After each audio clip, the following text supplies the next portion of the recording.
नमस्कार, इंसारा लाइव में आपका स्वागत है। आपके साथ में मैं हूं अनामिका। यूपी चुनाव में जीत के बाद बीजेपी नेता लोग काफी ज्यादा उत्साहित हैं, लेकिन दूसरी तरफ आक्रामक भी हैं। जी हां, आक्रामक उन पार्टियों को लेकर के हैं, उन नेताओं के ऊपर हैं जिन्होंने यूपी में बीजेपी को हराने की कोशिश की। और खास करके बात अगर मुकेश सहनी की करें तो मुकेश सहनी को लेकर के तो अब सब तरफ जो आवाज है वो काफी ज्यादा बुलंद से निकल रही है।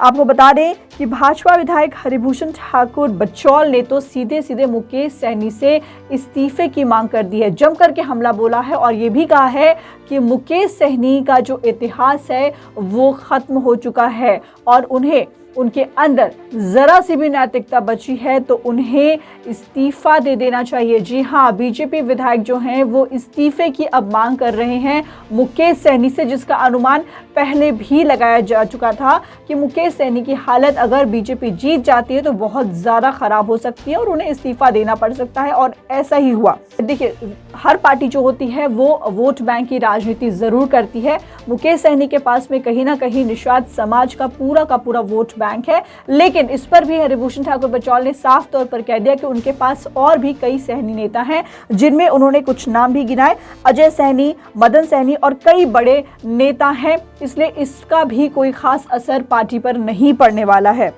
अब जो है साफ तौर पर कह दिया है कि मुकेश सहनी का चैप्टर जो है वो पूरे तरीके से क्लोज हो चुका है। आप खुद भी सुनिए कि हरिभूषण ठाकुर बचौल क्या कुछ कह रहे हैं। जिस तरह सारी मर्यादाओं को उन्होंने लांघा है वो रिजेक्टेड थे। उनको भारतीय जनता पार्टी ने प्रोजेक्टेड किया।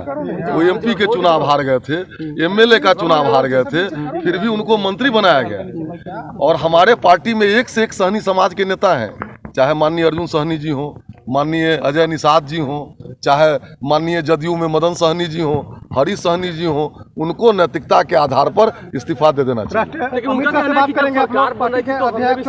राष्ट्रीय अध्यक्ष से बात करेंगे इसको लेकर। वो अमित शाह जी भी और भारतीय जनता पार्टी भी जरूर सोचेगी ऐसे ऐसे कृतज्ञ लोगों पर। पत्र लिखेंगे,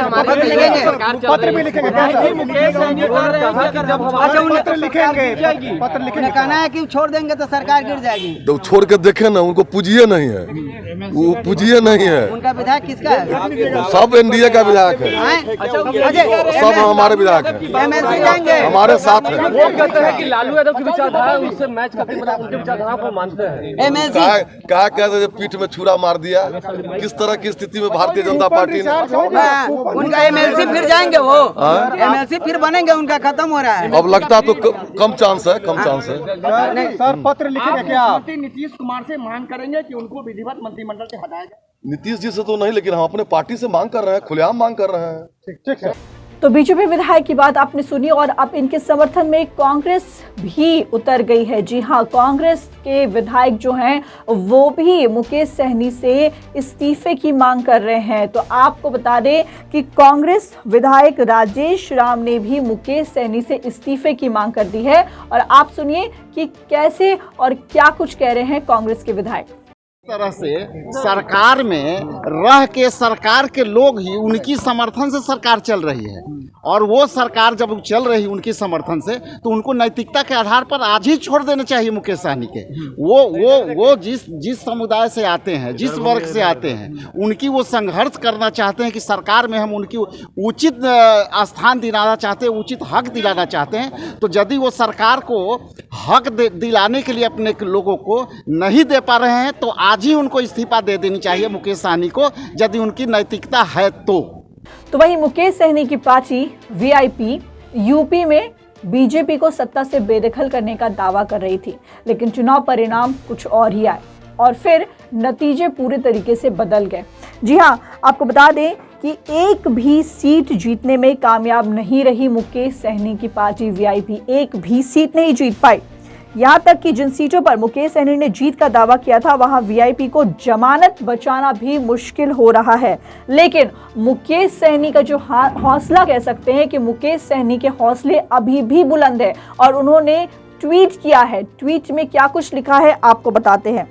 जो दिन रात एक करके हक अधिकारों की रक्षा हेतु लड़ाई में शामिल रहे, जब तक निषाद समाज के आरक्षण सहित हक अधिकार नहीं मिलेगा तब तक हमारी लड़ाई आखिरी सांस तक जारी रहेगी। और साथ ही ये भी ट्वीट किया है कि लहरों से डरकर नौका पार नहीं होती, कोशिश करने वालों की हार नहीं होती। तो देखिए, इस तरीके से अब सब तरफ से मुकेश सहनी से इस्तीफे की मांग होने लगी है, लेकिन मुकेश सहनी के जो हौसले हैं वो अभी भी बुलंद है। आने वाला वक्त बताएगा कि क्या कुछ होता है मुकेश सहनी और उनकी पार्टी वीआईपी के साथ में। फिलहाल इस खबर में इतना ही। अनामिका को दीजिए इजाजत। नमस्कार।